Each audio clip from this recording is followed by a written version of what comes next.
But basically, they make them eat a lot of animal flesh, and that will boost their milk output, and so and also fatten them up.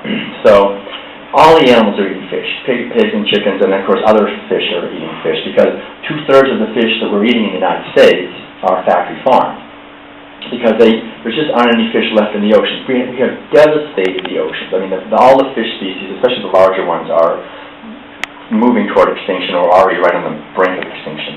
Bluefin tuna is basically gone. So this is a situation. You know, the capacity of the fishing fleet worldwide has become so huge. I mean, it's increased every year since the 80s. They have huge trawlers that bring up everything. I mean, they go along the bottom with gigantic nets that have huge wheels larger than buses that crush everything, bring up everything. Mid-level trawlers, surface trawlers. And yet every year since the late 80s, the amount of fish caught has decreased because the fish are just gone. So that's why now, as I said, 2/3 of the fish we eat are factory farmed, and these are also an environmental absolute nightmare. These are offshore pens. They have large fish like salmon. Now actually, they're factory farming, if you can believe it, tuna fish.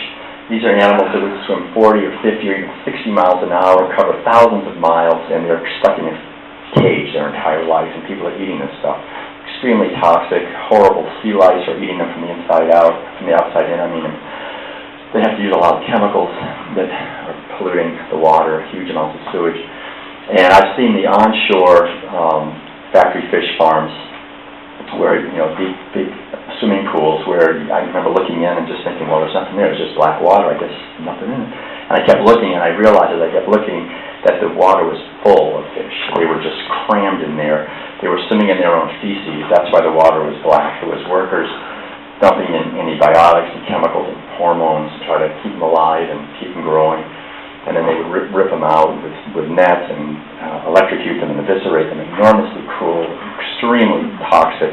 Fish concentrate toxic chemicals literally hundreds of thousands, millions of times more in their flesh than in the surrounding water, for a variety of reasons, one of which is that they breathe the water, so they're just constantly increasing their toxicity. So anyone who's eating fish for some kind of supposed health benefit has been completely deluded about that. They concentrate so many toxins. Plus, they're highly sentient, highly intelligent, actually. Scientists now, after studying fish for the last couple of decades, estimate their intelligence at the level of non-human primates. They use tools, they have complex social relationships, and so forth. So, the devastation to the oceans, the devastation to the rainforest, the loss of water. You know, water is becoming a big thing.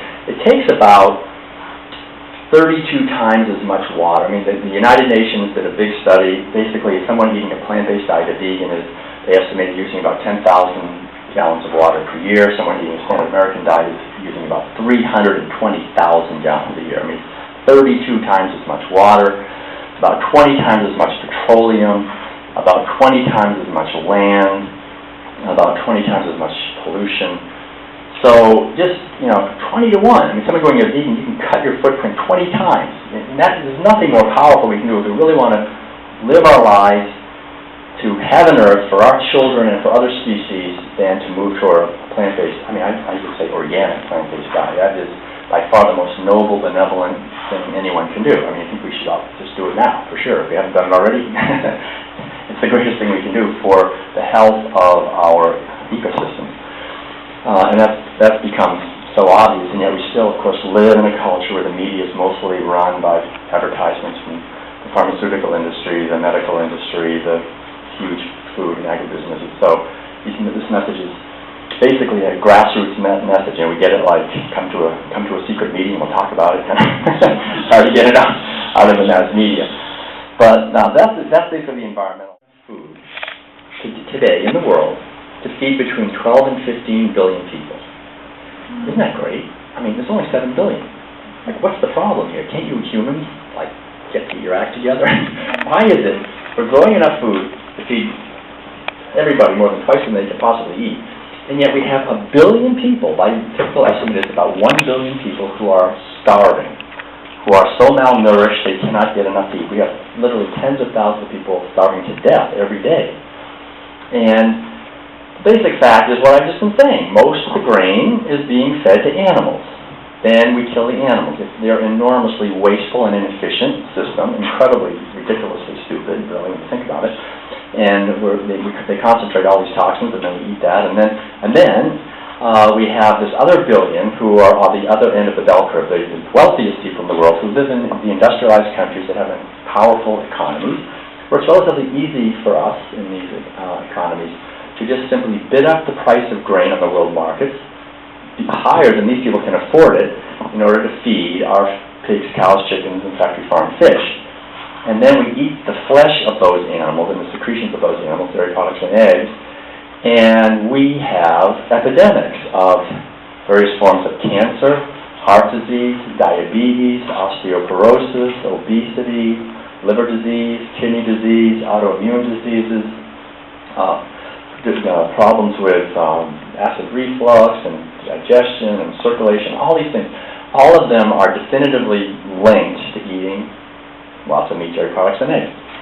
And so what this is doing, essentially, is not only devastating the planet and devastating the health of people and societies, it does actually work very well to enrich a tiny, tiny minority of people, a tiny elite that's very wealthy from the drugs that are sold, the profits from meat, dairy products, and eggs, and the other big thing, the big moneymaker. Because when you have this kind of a situation with massive inequality, that is going to drive one of the big businesses on the planet, which is war. When you have that kind of thing happening, that kind of massive inequity, it just pushes for war.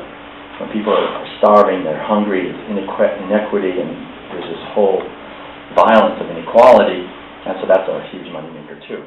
So inner power within women and within men that naturally yearns to love and protect life. That when a mother gives birth to her baby, she will just protect and nurture and love that little baby. This is the most beautiful thing. This is our true nature. Our true nature is wisdom and compassion. It is the Sophia power that we all have. And yet we're born into a culture that forces us as little kids to just shut that down, suppress it, don't let it operate. And we live in a culture where we're eating the flesh and secretions of brutalized animals, primarily in the whole system. It's the female animals that are by far the worst treated, because it's the female animals, the cows and pigs and chickens, these animals, that bring forth new life. So from the very beginning, it's been men learning to dominate these female animals, see them as mere breeders, dominate not just them, but specifically their vaginas and their uteruses and their mammary glands and their reproductive cycles and organs. And when they give birth to a baby, a mother cow gives birth to a baby after 9 months, like us, she has the gestation. After 9 months, she gives birth to her baby. That's her baby. She just wants nothing more than to just nurse that baby. On any dairy, organic or not, that's not your baby. That's my baby, and that baby is immediately stolen. And the mother is impregnated on the rape rack again immediately. And she's pregnant and lactating simultaneously. You can imagine as a woman what that would be like. These cows would normally live 20, 25 years easily, naturally in the wild. After 5 years, on any dairy, organic or not, they're sent off to slaughter. They're worn out because you have them impregnated and lactating simultaneously. They push them hard to get more milk than they normally would. The babies don't ever get any milk. They get a chemical mixture of soy milk, ironically. Soy milk and cow's blood is what they give them, basically, with some additive. And this kind of incredible domination of the feminine principle, it doesn't just hurt the female animals. What it does, unfortunately, is it hurts us. We all know in our bones if there's anything we should not mess with, that we should just respect, it's mothers giving birth to babies, protecting those babies, nursing those babies, nesting with those babies. But from the very beginning of animal agriculture, that was the thing we had to dominate. And so we created a culture where this feminine power of compassion and caring and protecting life has been repressed. And now, unfortunately, as a culture, we see the results. We have a culture where, again, we could be destroying the rainforest. Sophia would not allow that. Sophia protects life, cares. We would stand up and say, stop it. But we just let it happen. We let the oceans be polluted. We let these huge corporations just invade the inner emotional lives of children with really toxic advertising and programming and pornography to get them to be consumers, and toxic drugs, all kinds of things, and we let it happen. That could only happen when Sophia is repressed, and how do you suppress Sophia and make a population that's easily controllable, who will just do whatever you want them to do? You feed them this food. You feed them food that disconnects them from their inner power, their inner feminine wisdom, their inner health. Want for yourself, give that to others.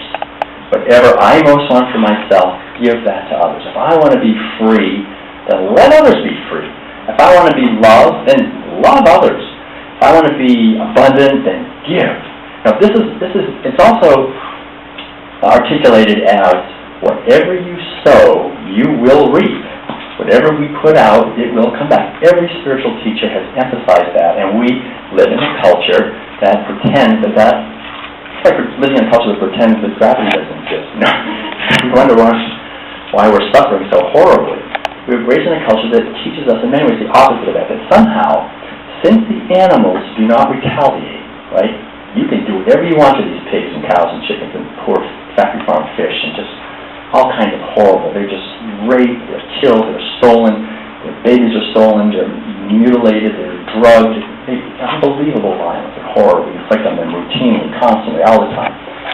And they don't like sue us, they don't attack us, they just take it, they suffer. And so we think that we get away with it. And so the great adventure is to realize that our violence towards them always retaliates. It always retaliates. It comes right back as spiritual disease, as physical disease, as cultural disease, as emotional disease, psychological disease, environmental disease. We have to begin to see this. And yet we live in a culture where this is ignored.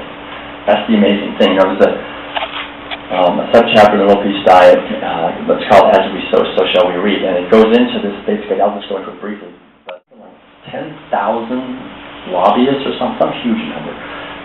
Thousands of lobbyists that basically have assured that the political climate in Washington, D.C. is very friendly to the pharmaceutical industry on every level, all the different organizations and the FDA and USDA and everywhere. So how did they get so rich? Well, the way they got so rich was selling a lot of drugs, right? A lot of pharmaceuticals. So does anyone know the three, and I'm going to talk just briefly about the three main profit centers for the pharmaceutical industry, because I think it's very interesting.